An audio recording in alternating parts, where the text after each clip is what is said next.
பெண்களுடைய வாக்கு குறைஞ்சிரும் இதனால எழுதினாங்க. இல்லவே குறையாது. இனிமேல் தான் பெண்களுடைய வாக்கு அவருக்கு அதிகமா ஆகுது. இன்னைக்கு நடந்த நிகழ்ச்சி வச்சு சொல்றேன்.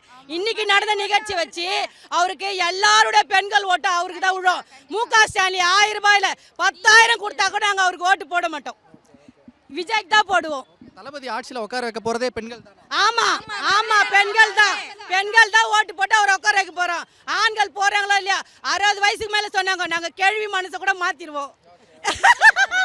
எங்க வீட்டுல இருக்கிற ஆயா பாட்டி எங்க மாமியாரு எங்க அம்மா சித்திங்க எல்லாருக்கிட்ட சொல்லுவேன், டிவிக்கு ஓட்டு போடுங்க அப்படி சொல்லுவோம் நாங்க. அதாவது புதுசா ஒரு இதுவை நம்ம பார்க்கணும்ல, யாரோ செய்யாததெல்லாம் செய்வேன்னு சொல்றதுக்காக இல்லைங்க. புது ஒரு ஆட்சி வரணும். தலைமுறையா ஒரே ஆட்சி துண்ணக்கூடாது. பேத்தி எல்லாம் துண்ணக்கூடாது. புது ஆட்சி வரட்டும். அவர் மக்களுக்காக செய்கிறேன்னு சொல்றாரு. அவருக்கு ஓட்ட போடுவோம். அவரை வளர விடுவோம். அவர் என்ன செய்யறாரு செய்யறத நாங்க பாக்கணும்ல.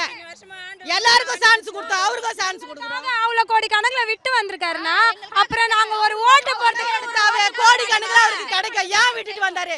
மக்களுக்கு நன்மையை செய்யணும்னாத கோடி கணக்குல பணத்தை கூட அவரு எந்த படம் எடுத்தாலும் லட்சக்கணக்குல கோடி கணக்குல அவர் கொடுக்கறதுக்கு நடிகருங்க இருக்கிறாங்க, தயாரிப்பாளர்கள் இருக்கிறாங்க. இருந்தாலும் மக்களுக்காக செய்யணும். இந்த கட்சியை தோக்கடிச்சு திமுகவை தோக்கடிச்சு டிவிக்கவே வரணும்னு சொல்லிட்டு நாங்க கடவுளை வேண்டுறோம். அவ்வளவுதான்.